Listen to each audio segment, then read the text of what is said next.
Does Jon Jones get way too much crap? Like, does the internet, I don't know. The MMA community just really give it to him way too much because of how good he is or how good he could have been or the idea of not fighting, Aspinall? Like, do we give him enough credit as being the GOAT?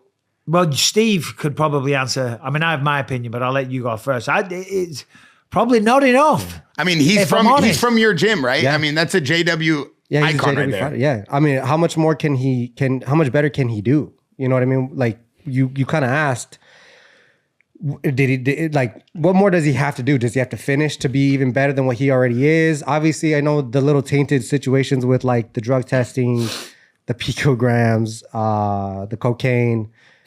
Cocaine. I mean, we're just scratching the surface. You could go on all day. There's a few things, but that you can never take away what he's accomplished in that cage.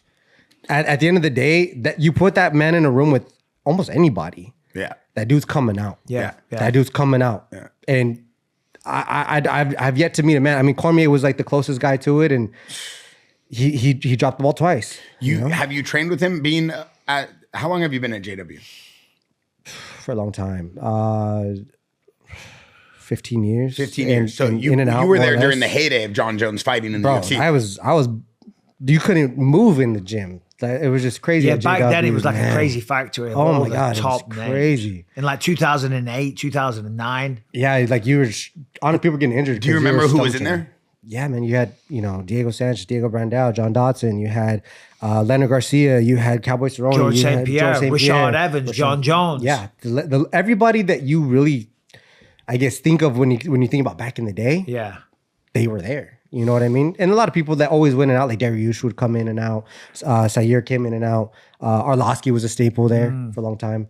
But I've never really trained with Jon Jones. Like he's just way too big. Yeah, of course. But we would like mess around, because Jon is very playful. Like I said, I can't really ever speak for Jon Jones outside the gym. Got it. But what I will say inside the gym is he was a leader, one of the hardest workers in the gym, and he was very like caring. And if I ever had a question, like I remember when I had the call, it was like a 4-day notice for my UFC debut, and I was like, "Hey man," I was like, "You got any pointers?" He's like, "Yeah, when's the fight?" And I was like, "Dude, it's like Saturday," and it was like Tuesday, and he says, "Get this right, get that right."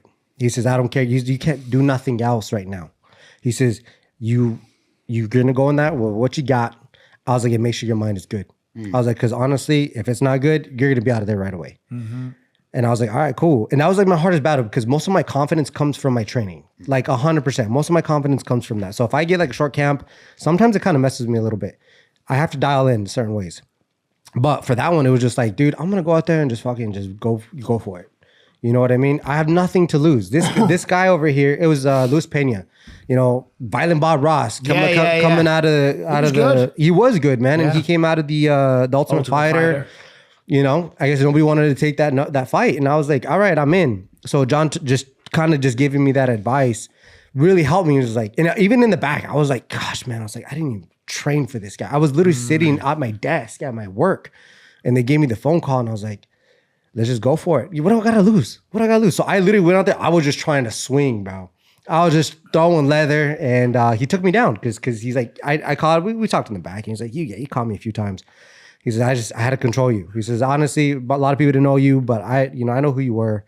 And then I almost subbed him in the third, and I could hear him gurgling and everything, but the hair, bro, the hair.